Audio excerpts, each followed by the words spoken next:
This is a vintage Leatherman PST, and this is a not so vintage Leatherman Bond. Now, today we're going to be seeing if we can get some of these newer tools to function a little bit more like their predecessors.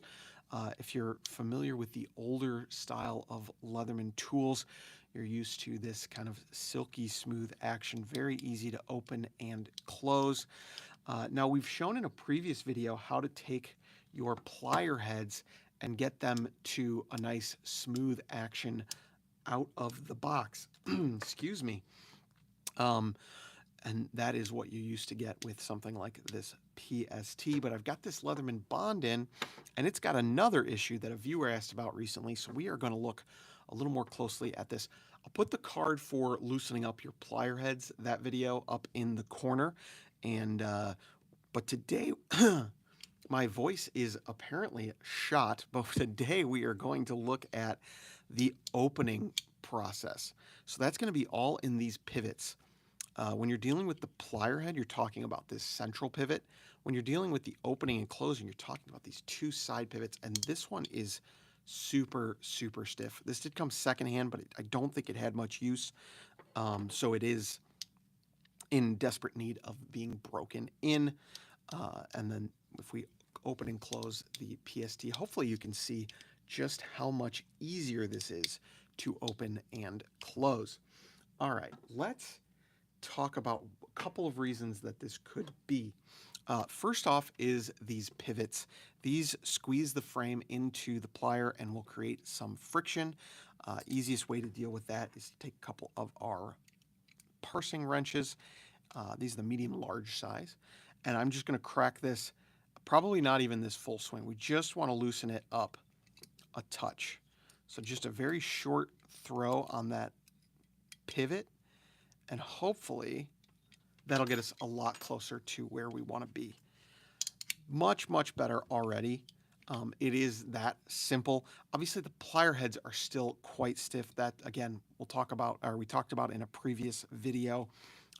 So we're not going to get to that today. But the other thing that can prevent these from opening and closing smoothly is these ramps right here. Let me grab a pointer. So each of these sides of the plier head has this ramped section here. And on the inside of the pliers, there is a small spring. Let's see if we can get some light on that. So it's kind of a forked plate that spans on either side of that spring, or of that ramp on the plier heads. And so it'll be hard to see here, but hopefully you can see as we open this rather, that ramp presses those two springs apart until it snaps in at the end. That does give you a nice kind of almost a detent at the end of the ramp. But what you can do, and what I've done in the past, is take a file to those and just change the profile of them.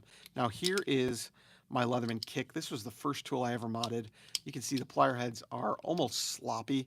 There's a little bit of a rattle. They need to be actually tightened up a touch. Covered that in another video. I'll try and remember to put the card up there.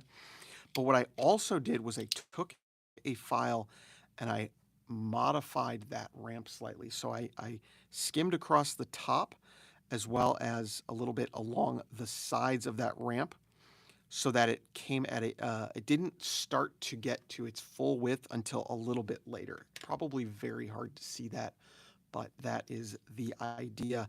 And so you can see that these don't even start to be impeded by that spring until they are almost all the way open, and then it's just a click to get into place. It doesn't really click on this one because I was like 14 when I modified it. On something like the Bond, you can do the exact same thing. You'll see there are those ramps there, so you could start to modify that profile.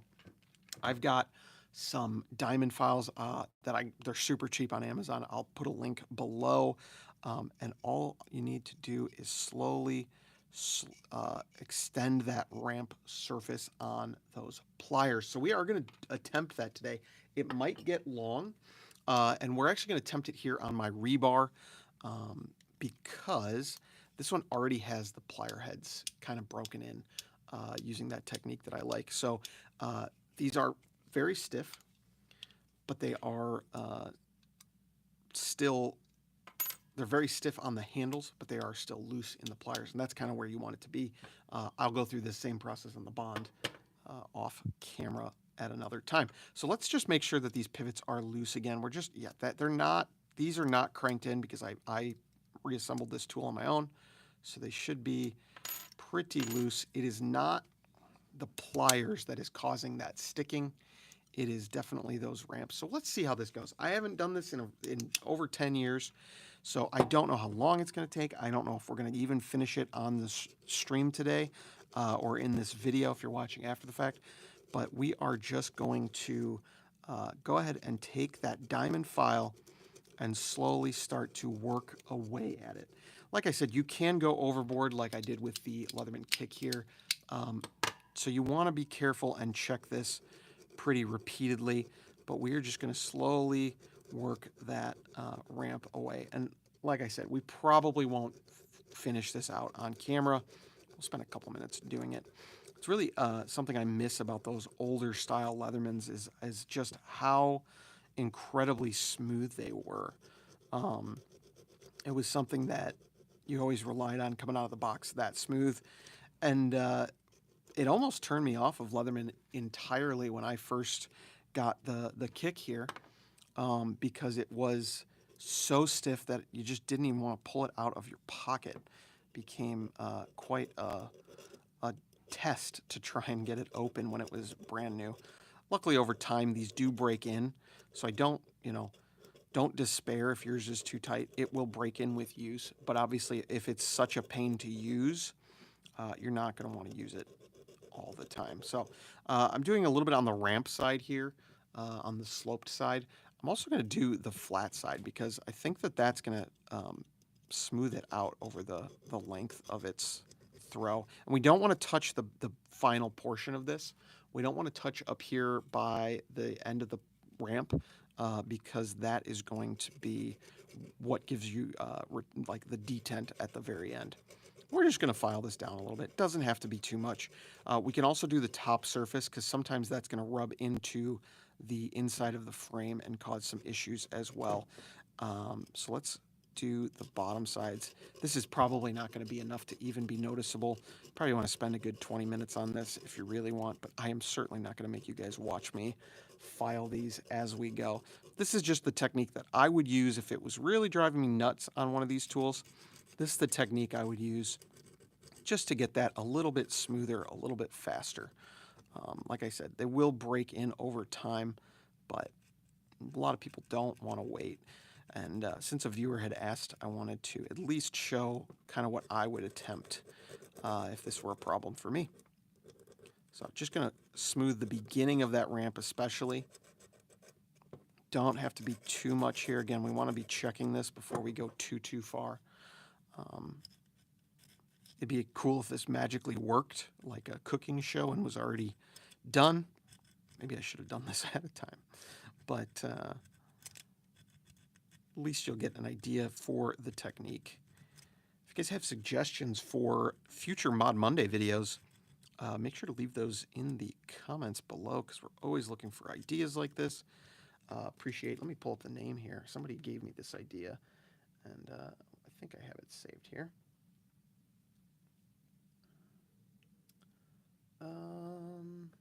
Maybe not. Did I save it? I don't know where I got this idea. I apologize if you did suggest this. Put your name in the comment below and consider this a retroactive shout out. All right, let's try and get rid of most of that dust. And you can see already just smoothing that out has actually done quite a lot in that process. So it is significantly, I'm surprised at how well that worked. You still have that detent at the end. Maybe you can hear that. Nice little stop at the end. So if you just kept doing that, make sure to check it because again, you don't want to end up, you probably don't want to end up with something like this, that kind of balisong's open. That is, I think, too far for most people. But that is all it takes is one little diamond file and some time. What we can do now is add just a touch of KPL, my favorite knife oil, multi-tool oil on the market. I'm going to just drop a little bit, can you see this, into each of these corners, right where the frame meets the pliers. Let that soak in just a bit. Just one drop on each corner is fine. And then we will start to work that in, and we're just going to work that in by going back and forth on this. And that is all that should be needed. You still want that lockup to be nice and snug, but you want that throw from closed, you want it to open up very, very easily. So that's the rebar with some oil and some work done to it. If you get too much dust, make sure to flush that out with like some WD-40 before you oil it up. Here is the bond, which is still very stiff by comparison. I know that a lot of this won't come through on camera. You'll see it on your own end a little bit better, but this is just starting to notice the extra smoothness that comes from that file work we did.